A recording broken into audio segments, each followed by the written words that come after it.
Creatures of the night, it's your girl Tati. Let's talk about the AEW Dynamite Collision Blockbusters extravaganza 4 hour thing that they had going on. Like I consume many hours of wrestling a day. Yes, a day.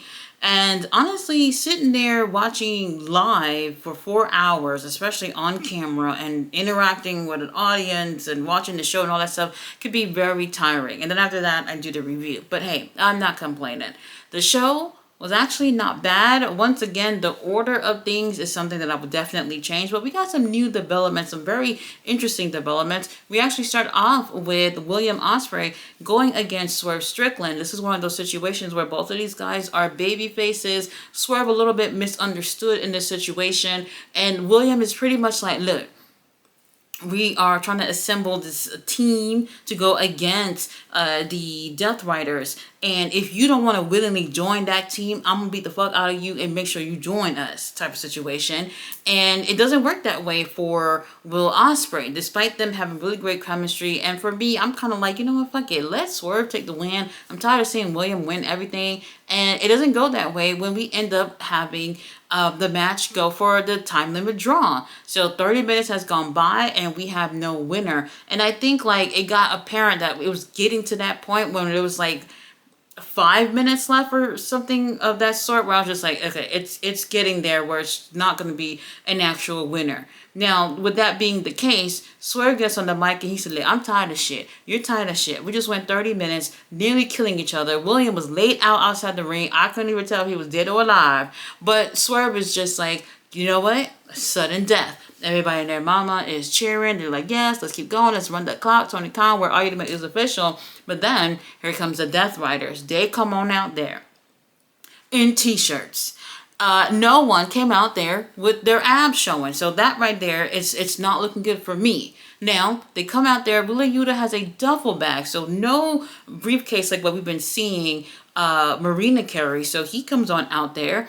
And they're making sure that they get Swerve and William tied down. Now, while they're over there beating the shit out of them, here comes the Young Bucks. They come on out there and they end up handcuffing Swerve to the ring ropes in the corner. William somewhere laid out over there outside the ring. And then they open a duffel bag and there is Swerve new sneakers that just came out. So a little bit of an advertisement, maybe not in the way you want your shit to be advertised, but his new sneakers, they put them on. They have the tacks at the bottom of the sneakers and they're going to give him a double super kick. Now, right before they can kick him in the face, here comes William that runs in and step in front of Swerve, and he gets kicked in the face with the shoes. And I'm just like, I ain't never seen anything. When I'm telling you, AEW is doing that blockbuster thing in terms of like we're going to give y'all drama tonight. So it was giving the don't hurt my man type of situation, and he just jumps in front of him and makes sure he's the one who gets hurt instead. It's not looking good for William, who's bleeding all over the place. He was already bleeding anyway, but he's bleeding all over the place. Swerve is handcuffed, and obviously it takes the medical personnel and all these people to come and restore order as the Death Riders end up walking away because they don't want to have nothing to do with any of this shit. Now, we do have Okada backstage with Renee Paquette, and before he can even say a word, Uncle Don comes out there and he said, look, I don't know what's going on here, but it should have been Takeshita or Kyle Fletcher to be going against you at All In, not Kenny Omega. Now, he seems to be really upset about this, but before anything could really pop off, here comes Lance Archer, who's going over there just to kind of, I don't know, make his presence known and pretty much like, hey, don't put your hands on Uncle Don. Now, let's move on from there. So now, the Hurt Syndicate, they're backstage. They're beating somebody up, and it's Commander. They took his mask off. He's all beat up, laid out backstage. It could have been anybody for all I know, because we don't even know what Commander looks like. So he's laid out. So they're supposed to be end up having a match later on that night. However, we turn to the ring. Mystico, the Jesus of Mexico, who comes on out there to go against Blake Christian, who's already in the ring. I was like, don't do my boy Blake like that. He don't deserve that. Was this a complete squash? Not really, but from the get-go, you already know where this is going. Mexico ends up taking the win. But I do appreciate Blake getting some TV time, and I'm feeling like hopefully we get a chance to see bigger and better things with him. He's a tremendous wrestler, but matches like this where they're really trying to put Mystico out there to be the second coming of Christ, you're not going to see too much of Blake. Now after this, Hurt Syndicate came on out there. Bobby and Shelton are looking good. MVP is looking great. And MJF is wearing like a yellow, mostly yellow Hurt Syndicate shirt or whatever. And I was just like, baby, take that shit off, because I don't like seeing you with clothes on. Now he's standing there and he's doing his promo against Mystico, who he's going against at Grand Slam Mexico. It's given very I'm American, I'm better than you type of shit. And how he's gonna bust out with the whole American championship fucking gear that he used to wear and all that shit. They even have the American flag, MJF American flag with all his heads on it, the 50 heads of MJF on it. It's cute. I like it. They had the streamers and all that stuff or whatever. It's giving MAGA 2.0 a little bit. And Mystico actually even gets on the mic and he's talking about him. And basically said that he's gonna fuck his mom and whoop his ass when they go to Mexico. Whatever. I thought it was funny that MJF called him. That he said he's still a sloppy sin cara, and when he said that, I was like, hell to the no, because honestly, it's true. But anyway, moving along. For me personally, this whole thing was just to get them set up for their match, which is supposed to be with Speedball Mike Bailey, Kevin Knight, and since Commander Ass got whooped backstage, so Mascara Dorada ends up taking his place in the whole thing. So we end up moving along with that. Kevin Knight, I like you a lot, but I don't know what happened. Kevin Knight was doing the Best of the Super Juniors tournament in Japan, and straight from there he came to the US and he's already back into action. And honestly, I don't know. There's a lot of miscommunication going on or whatever.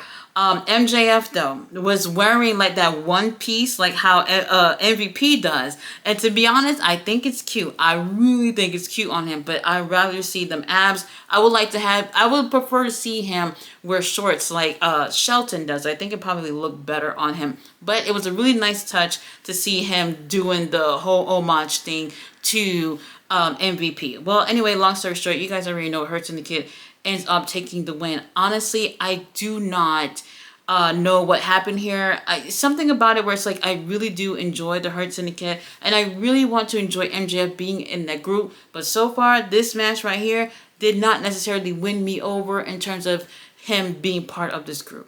Now, after they end up winning the match, MJF is trying to rip off the mask of Mascara Dorada, and here comes Mystico, who comes out there and ends up putting our scumbag Maxwell into a La Mystica, and he motherfucking taps. I was just like, oh, MJF tapping? What the fuck is going on here? All right, so we'll see what ends up happening in Mexico. To be honest with you, it's a hard one to predict, because I really feel like 9 out of 10 it's going to be Mystico end up winning, and the only way that I can see Mystico losing their match at Grand Slam Mexico would be if Hurt Syndicate physically got involved. Now after this, we're supposed to hear from Hangman, and we don't get a chance to hear from Hangman really, because it's Death Riders dragging his ass out. They done tied his ass up, duct tape his mouth and everything. Some of y'all are into that type of stuff, but that's something else. Now they end up bringing him over there. Moxley gets on the mic and he's talking about how you don't need to get a whole team together or whatever, that you should be just focusing on just yourself and just beating me, because that's all it's going to take for you to beat me, is being focused. The fans want you to be focused, to try to beat me. And honestly, I was like, you know what, that is true. Instead of worrying about William and all these people trying to get a little super group together, we should be focusing on just Moxley and just winning. And honestly, yeah, I probably do need a little super group in order to do that. Now, after all that time of talking, they're beating up on Hangman, and I'm just like, so Hangman has no friends. William got his ass beat up in the beginning of the show. Swerve got his ass whooped too. So who's gonna help Hangman? And here comes the Ops. The Ops came on out there. I'm not gonna lie, their music played for like a little bit before I can realize like who the hell they were, because I feel like we don't see enough of them anyway, and they end up helping Hangman, and everyone just end up scattered like flies. Now look,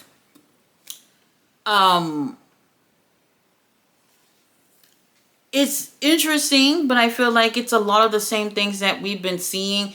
I do like the Death Riders. Yeah, I know I love the Death Riders, but I wish there was something going on to just make me feel more interested. I wish it was doing something where it's just like, this is different from everything else that we've done so far. Kidnapping people, beating up people in the middle of the ring, cutting promos, why I beat their asses or whatever. We've seen this every single week. I wish this would just, something different would happen that will make sure it gets everyone's attention. Now after this, we do have ladies in tag team action. We have Megan Bayne teaming up with Penelope. These girls are just amazing. To go against Tay Mello and Anna Jay.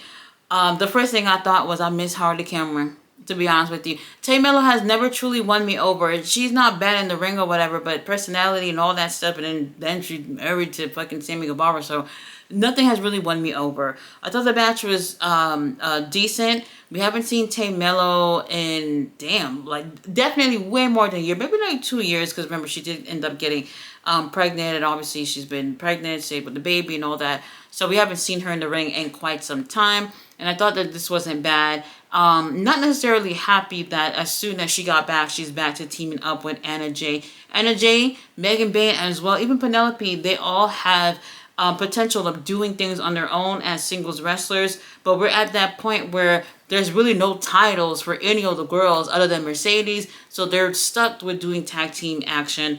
Anna Jay and Tay Mello end up taking the win, obviously not pinning Megan Bayne, but hey, we need Penelope to be the guy to get pinned. Now, hold on. What everybody's here for. When they said the summer blockbuster thing, they gave you everything that you wanted. Kenny Omega and Okada in the ring. You can see the International Championship. You can see the, what's the ugly title name again? Continental Championship on the table. But in the middle, there is something else there that is covered. And I said, oh my God, we've been praying about a new championship. Now, here is Okada in the ring, just giving you regular suit, I guess. And then there is Kenneth, by God, Omega, wearing his Sunday's best in this tight suit. His everything is just, oh my God, you know what? Let me not get into it. But everything was right. The pants was hugging up on him in the right places. Let me just move on. And Shabani ends up unveiling the unified championship of both of these titles. And I'll post a picture here so y'all can see.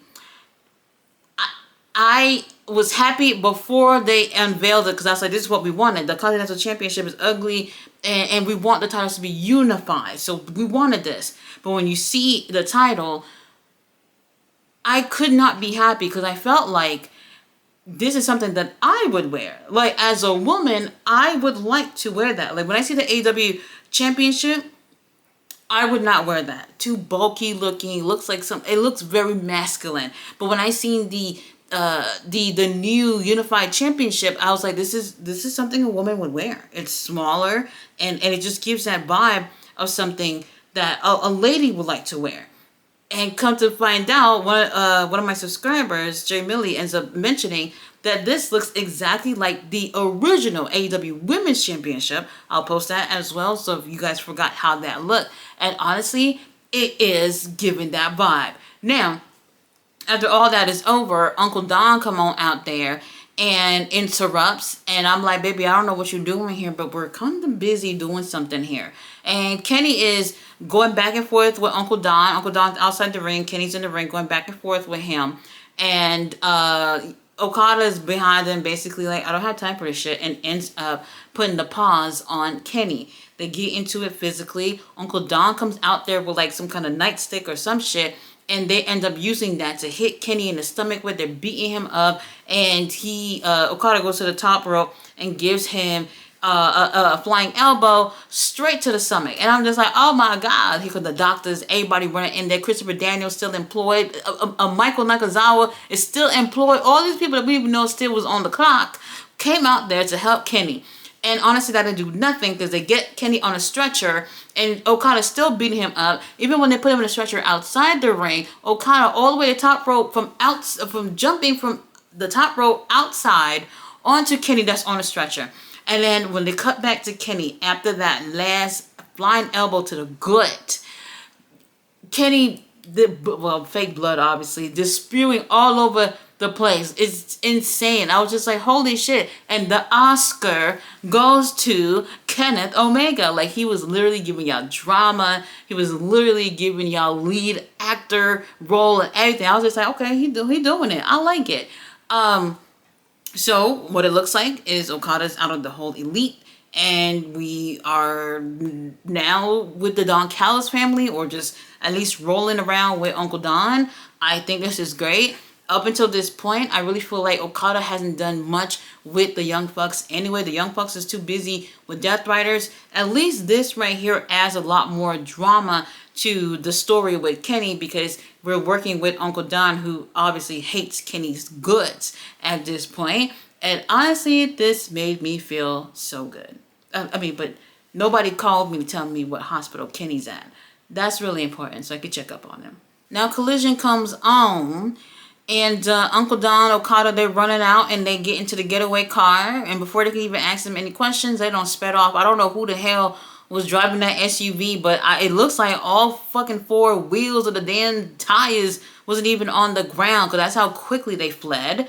And here we have Anthony Bowens going against Kyle Fletcher. Did we even need to watch this to know what would happen? Obviously, Kyle Fletcher ends up taking the win. Now, look, I do want to say about Anthony Bowens. Anthony Bowens, the pride of AEW, that's great. Happy Pride Month. It's giving me nothing. It's giving me nothing. I like him. I do. But whatever this new thing is that he's doing is not working. And I think the number one thing he should do is get rid of Daddy Ass. Daddy Ass is not even a problem.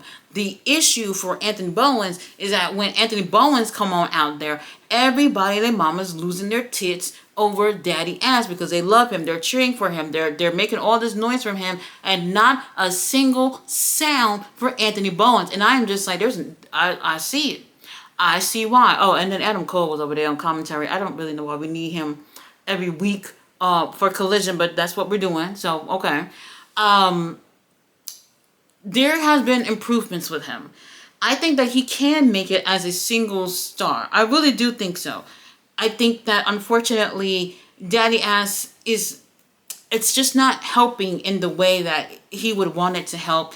And it's unfortunate that it's not working that way, because he's more over than the actual wrestler in the ring. But Kaya ends up winning with a brainbuster, and rightfully so. And honestly, I'm cool with that. We just need to get back to the drawing board with Anthony Bowens, because this right here, it's just not giving anybody anything. So after they show a hype video for the match with MJF going against Mystico for next week when we go to Mexico, we have Carlos Cabrera in the ring, and he is talking about a very special wrestler who is El Ídolo de los Niños. And here we have Atlantis. Atlantis comes out with Atlantis Jr., even though we didn't ask for him to come out there. They came out together, and before Carlos could even give the microphone to Atlantis, I was just like, wait, y'all sure y'all want to give him the microphone? Here comes FTR. And honestly, I was regretting it, because I would rather just listen to Atlantis just speaking rather than FTR. Stoltly's on the mic, and I'm going to ask this again. Why is Stoltly doing all the talking for the group, only to stop talking and let all the other members of FTR also talk? I am so, not feeling it at all. Now, obviously, we got to bring things into a brawl. After all this yap from Dax and everything, that none of it makes sense, here comes Dax talking about, how your father's 60-something years old and he's still wearing the pens, and Atlantis Jr. ain't happy about it, and if you talk about somebody mama or their daddy, they might swing on you. So obviously, he goes for the first punch, and they're fighting. Then here comes Don Callis family coming out there, Templario coming out there, Bandito coming out there, Brody Kane came on out there. Everybody and their mama just come on out there, and they're fighting or whatnot. And even Atlantis Jr., not Atlantis Jr., Atlantis ended up chasing Dax around or whatnot. Honestly, this was really interesting. Not sure where this is. Oh, actually, I do know where they're going. They're going to have some 10-man tag match at Mexico, which honestly, I'm not sure that I care too much about it. Now after this, we do have Brian Keith and Big Bill. Lord have mercy, that's a big man, a really big man. During an interview backstage, and they're talking about how they beat the Gates of Agony in that street fight that they had, and I felt like that happened so long ago. Really great match, by the way, but I feel like it happened so long ago, and we haven't seen them since. Why? I have no clue why they couldn't keep that momentum going.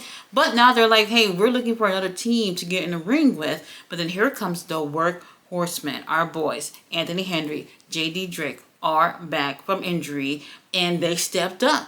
And they're going to end up having a match with each other. When, honestly, I am not sure, but we'll get that soon because I doubt that's happening in Mexico.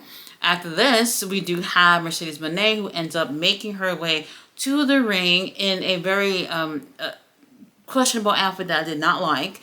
And she, again, is sitting down there with a big-ass bowl of mashed potatoes, steak, asparagus, Brussels sprouts, all this shit, and some wine, while she watches Julia Hart goes against Toni Storm. Julia comes out there looking real cute with Sky Blue. They look real cute together, by the way.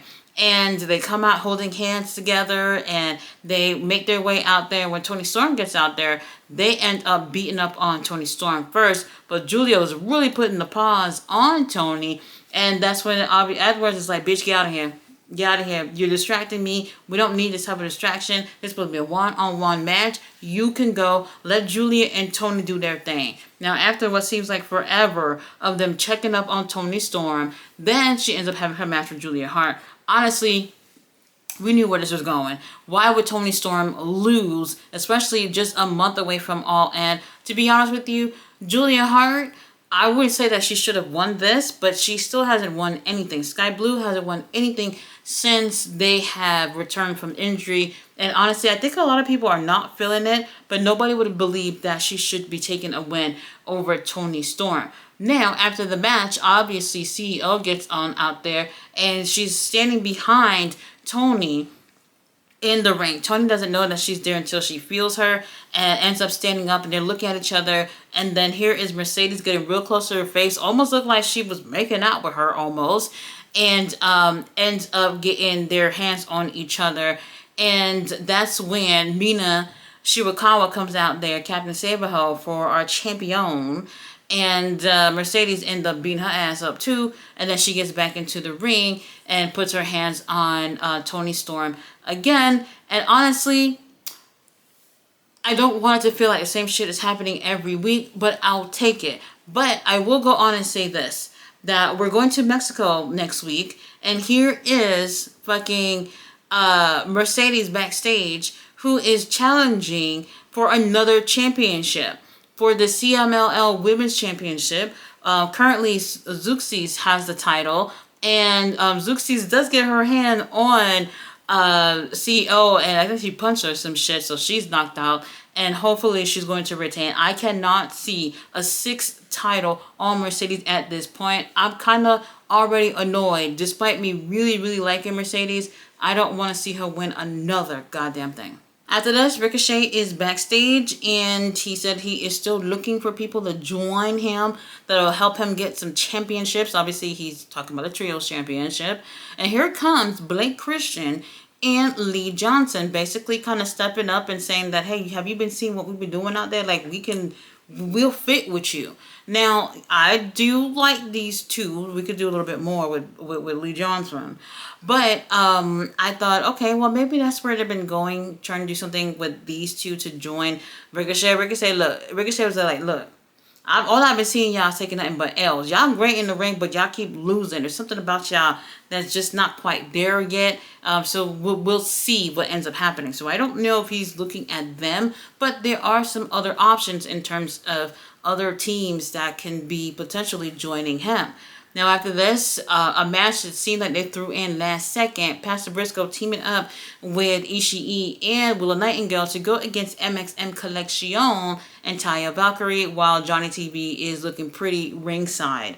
We obviously MXM Collection on TV since fucking Rampage, okay? And I'm probably not even lying about that, because I've only been seeing them on Ring of Honor. So it was great to actually see them getting like national TV time.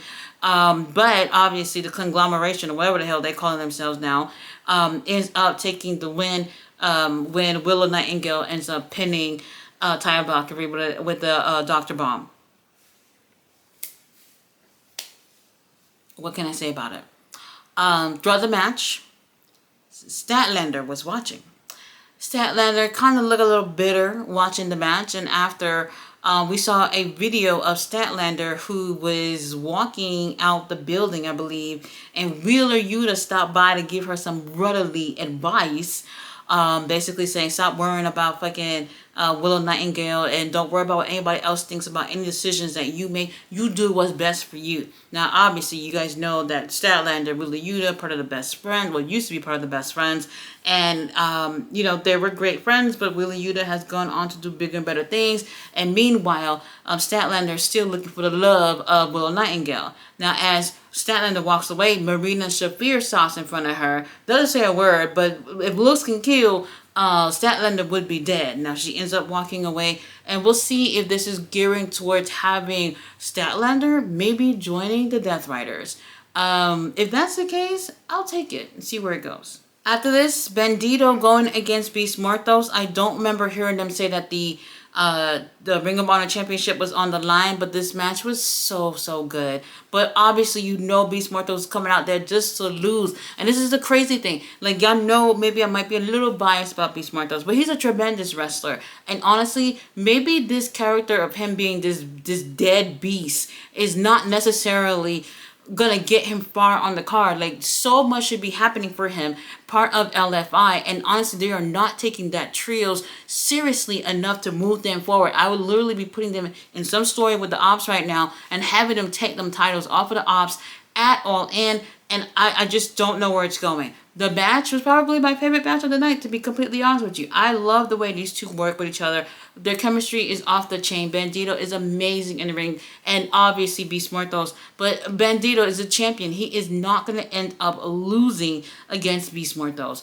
Tony Khan, I am pleading with you. You got to do better with these luchadors. They come out and show up and show out every single night, but they're not being pushed to really do anything. Even Bandito with the Ring of Honor title right now is not really doing a damn thing with that title. Now, we do have Hangman who's looking for William and Swerve, and the Young Bucks come on out there, and he's just like, look, stay out of my motherfucking business. I don't need y'all to be getting involved. Leave Ospreay alone. Leave Swerve alone. And they don't necessarily like being told what to do, because Hangman is really their friend. They love Hangman, and they're doing things to help him. Now, while they're saying all this, Prince Nana is right there in the locker room with the door just cracked open a little bit so he can hear everything. And obviously, they're taking things the wrong way in terms of maybe Prince Nana's thinking that, hey, the Young Bucks are helping Hangman, so don't ever Swerve think about helping Hangman in terms of whatever he got going on at All In.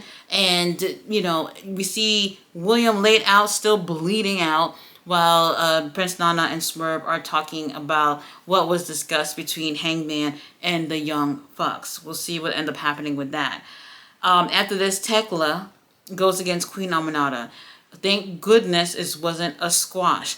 We actually got a chance to see her do a match and see what she's capable of doing for those who are not familiar with Tekla. However, Queen Aminata, oh my God, that's our girl, Queen Aminata. This is what I'm saying. It's a little conflicting because new people are coming into the company, but when those new people come into the company, they are literally pinned against the people who have already been there, who has built a rapport with the fans that the fans already like and keep seeing lose anyway. And y'all have Queen Aminata of all people losing. Once again, I don't know where things are going at this point for Queen Aminata. I really wish that they would have taken her seriously, whether it was in the AEW women's roster or on the Ring of Honor roster. Tekla, she looks great, but Queen Aminata, that's my queen. I was pulling for her to take the win, but we knew exactly where it was going. Now, they do show a video package of when Nick Wayne was in Japan during the Best of the Super Juniors tournament, and he did well. He didn't win, but he did well, and he got the experience that many of y'all hook could use as a wrestler. Now, here we have a recap of what happened with Kenny and Okada and Uncle Don from earlier, which is interesting because when they came back to commentary, the way that Tony Schiavone was talking, I thought somebody died. I was like, wait, hold on, something. What? Why they sound like something like somebody died or some shit? And really, we're just talking about the whole story with Kenny Omega. So another Oscar of the night going to fucking Tony Schiavone. Now, our main event, Danny Garcia teaming up with Paragon, I hate that name, to go against Don Callis' family, which is Josh Alexander, Takeshita, Lance Archer, and Hechi Seto. I'm going to be honest with you, this doesn't scream no damn main event to me. This is one of those situations where I feel like in terms of Collision time, just within Collision, that perhaps Adam Cole is the big name on Collision, and I've been noticing him doing commentary on Collision. He's been doing the main events on Collision and things like that. And for me, I'm not buying it when it comes to Adam Cole. I thought the match was okay. We did go into overtime with this match. We had Trent Beretta them abs ringside. We also had Rocky Romero out there. And to be honest with you, I thought that maybe they might be useless out there instead of, just standing there looking pretty. But they actually end up helping with their team taking the win. Look, Takeshita, Hechi Seto, this is a really great team. And they're getting just into some foolishness in terms of multi-man matches, which I think is cool because it really shows you how well the Don Callis family work with each other. But we have some big names in this group that hopefully are not being held back by being in a group where Takeshita could be doing something in terms of a title or Lance Archer, I don't know. Josh Alexander, Hechi Seto, all these guys, they have some really big names in this group, and honestly, I'm not sure where things are going. They end up talking about how we're going to get a 12-man multi-man match and a 10-man match and all this shit, and I was just like, oh, okay, so it sounds very interesting to see what they're going to do in Mexico. And then they go ahead and announce that the show next week, Grand Slam Mexico, is going to be 2 hours and 30 minutes. And I was like, so after y'all just gave us a 4-hour show that we tired, they're just going to put more time. I'm not a fan of all this time in terms of putting Collision and Dynamite together. It's 4 hours, and they even go a little bit overtime.